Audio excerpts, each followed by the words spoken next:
Bienvenue sur Africa 24 dans cette nouvelle édition du Non-Stop Info. Voici les titres de l'actualité. L'Union africaine plaide pour la reprise du dialogue inter-burundais qui patine depuis près de 4 ans. Des négociations pour permettre la réconciliation nationale au Burundi qui traverse une crise politique et sécuritaire depuis 2015.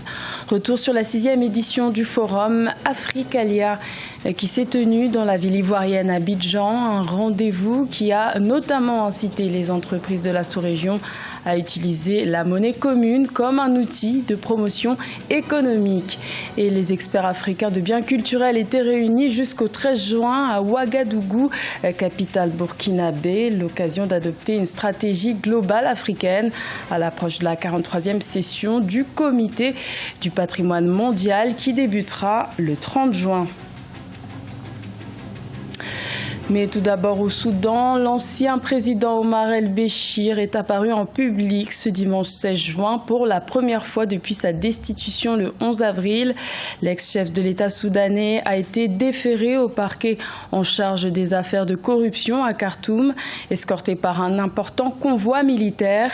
Il est poursuivi par la justice soudanaise pour corruption, possession illégale de devises étrangères et réception illégale de cadeaux. Notons que la Cour pénale internationale a également émis un mandat d'arrêt contre lui pour crimes de génocide, crimes contre l'humanité et crimes de guerre pour le conflit au Darfour qui a fait près de 300 000 pertes en vie humaine selon l'ONU. Le Burundi est embourbé dans une crise politique et sécuritaire depuis 2015, année du 3e mandat du président Pierre Nkurunziza, jugé illégal par l'opposition. Et c'est en vue d'une réconciliation nationale que le commissaire à la paix et à la sécurité de l'Union africaine a plaidé le 14 juin pour la reprise du dialogue inter-burundais dans les plus brefs délais. Solène Duplessis. Afin de permettre la réconciliation nationale au Burundi, l'Union africaine a préconisé ce 14 juin devant le Conseil de sécurité de l'ONU la reprise du dialogue dans les plus brefs délais en vue de la présidentielle prévue en 2020. La 5e session du dialogue inter-burundais s'est clôturée fin décembre 2018, mais le pays reste confronté à une crise politique et sécuritaire. Le Burundi a besoin de gestes d'apaisement pour que le climat politique devienne au fur et à mesure que nous avançons vers cette date de 2020 ne soit pas rendu encore plus fragile et que nous puissions quand même nous assurer de l'inclusivité qui reste nécessaire à cet effet. Le dialogue inter-burundais vise à mettre fin aux tensions depuis la décision contestée du président Pierre Nkurunziza de briguer un 3e mandat en 2015. À l'approche des prochaines élections générales, l'Union africaine recommande d'accélérer la mise en place de conditions favorables à l'organisation d'élections libres et transparentes. En ce qui concerne nos dialogues entre les partis politiques, en vue de l'organisation des élections de 2020, il se poursuit normalement au Burundi dans un esprit d'ouverture et de tolérance politique. Ma délégation rappelle que c'est par ce dialogue que la quasi-totalité des décisions qui ont été prises au Burundi ont été consensuelles. Les nombreux points de divergence entre le gouvernement et l'opposition ont conduit les partis à demander l'organisation d'une nouvelle session de dialogue au président ougandais Yoweri Museveni, médiateur dans la crise burundaise. Notons que la crise politique et sécuritaire qui sévit dans le pays a déjà fait plus d'1 millier de morts selon l'ONU. Également dans l'actualité en Algérie, 2 ex-ministres qui ont travaillé pendant plus de 10 ans sous le régime de l'ancien président Abdelaziz Bouteflika ont été entendus ce dimanche 16 juin dans le cadre d'une enquête sur des faits de corruption. Ils ont été placés sous contrôle judiciaire. Il s'agit de Karim Djoudi, ex-ministre des Finances, et de Amar Tou, ex-ministre des Transports. Cette enquête a déjà conduit à de nombreuses arrestations d'hommes d'affaires et d'hommes politiques algériens concernant des faits de dilapidation de deniers publics, abus de fonction et octroi d'indus privilèges. Les chargeurs africains étaient en réunion les 13 et 14 juin à Kinshasa, capitale congolaise. Le transport sécurisé des marchandises était au cœur des discussions dans un contexte particulier où le lancement officiel de la zone de libre-échange continentale est prévu le 7 juillet 2019. Reportage de notre correspondant Jacques Mboka.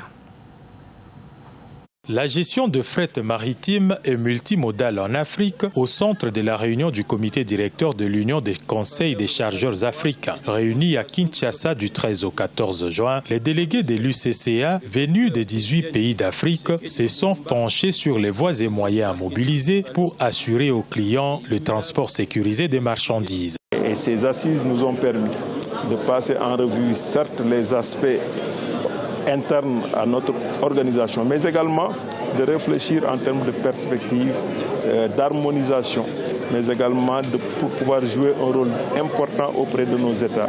Dans son rôle de conseil technique des gouvernements en matière de transport des marchandises, l'UCCA est un levier du développement de l'économie du continent. Les assises de Kinshasa ont marqué l'engagement de tous les membres de cette organisation à travailler pour une meilleure intégration dans un contexte de libre-échange continental. L'une des résolutions que nous avons prises, effectivement, c'est que nous puissions prendre une part active dans la mise en œuvre de cette zone de libre-échange continentale.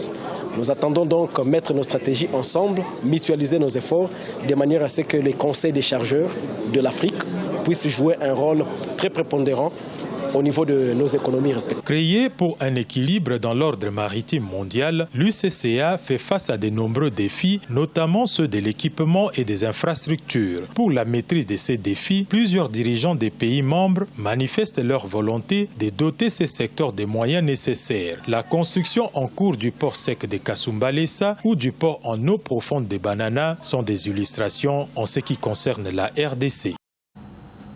La 6e édition du Forum Africalia s'est tenue du 12 au 14 juin à Abidjan, en Côte d'Ivoire. Une première pour ce rendez-vous économique qui habituellement est localisé dans la capitale burkinabé, Ouagadougou. Les entreprises ouest-africaines ont notamment été invitées à tirer profit de la monnaie commune. Reportage de notre correspondant Olivier Conan. La monnaie commune de franc CFA et l'intégration économique, facteur de développement des pays de l'UEMOA, Union économique et monétaire ouest-africaine, selon la BCAO, Banque centrale des États de l'Afrique de l'Ouest. Pour relever le défi du financement, la BCAO met 4 200 milliards de francs CFA de façon hebdomadaire à la disposition du système bancaire pour répondre aux besoins de financement des économies de la zone. Avec un taux directeur de 2,5%, le coût du crédit est modéré pour les entreprises se finançant auprès des banques. Quand je prends le crédit moyen en Côte d'Ivoire, il tourne autour de 6,5%. Pour l'ensemble des pays membres de l'Union, le crédit tourne autour de 6,6%. Donc, le financement, le coût du crédit, il est relativement moins élevé dans notre Union par rapport à l'ensemble des pays environnants et par rapport à beaucoup d'autres zones. Les entreprises doivent également tirer profit de la monnaie commune qui annule les risques de change. Le passage à la monnaie électronique va favoriser et sécuriser les transactions. Désormais, aux gens de se promener avec beaucoup d'argent sur eux, mais utiliser plutôt des moyens de paiement électroniques, la carte de crédit, les mobile money, ainsi de suite. Donc on voit une évolution qui aussi accroît les flux de transactions. La BCAO compte également promouvoir le crédit bail pour alléger les défis de financement dans le secteur agricole et dans les transports. Au total, l'appartenance à une monnaie commune et l'intégration économique qui en découle constituent des opportunités dont les entreprises doivent tirer profit en mutualisant leurs forces pour répondre aux appels d'offres dans l'Union économique et monétaire ouest-africaine. Les experts africains des biens culturels se préparent à moins de 2 semaines de la 43e session du Comité du patrimoine mondial.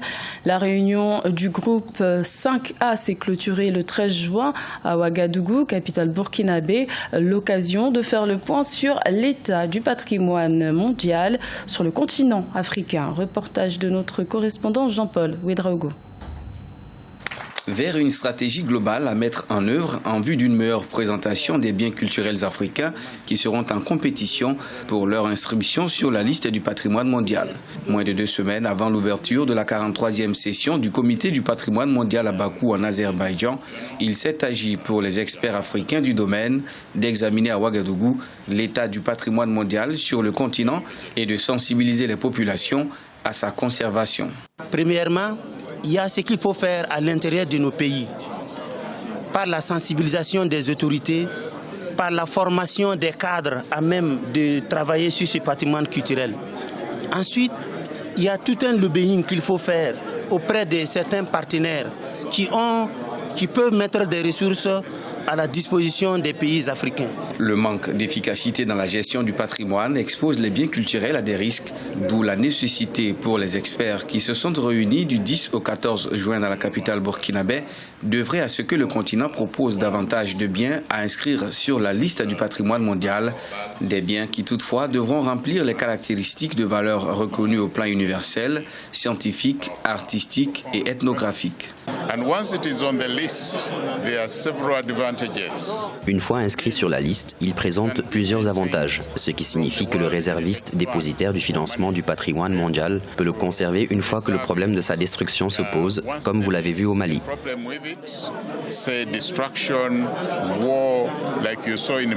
Seul bien de l'Afrique subsaharienne en compétition sur la liste du patrimoine mondial. Il s'agit des sites de métallurgie ancienne du fer que les Africains auront à défendre en fin juin devant le comité du patrimoine mondial. C'était le journal de la rédaction. Merci de l'avoir suivi. L'information continue sur Africa 24.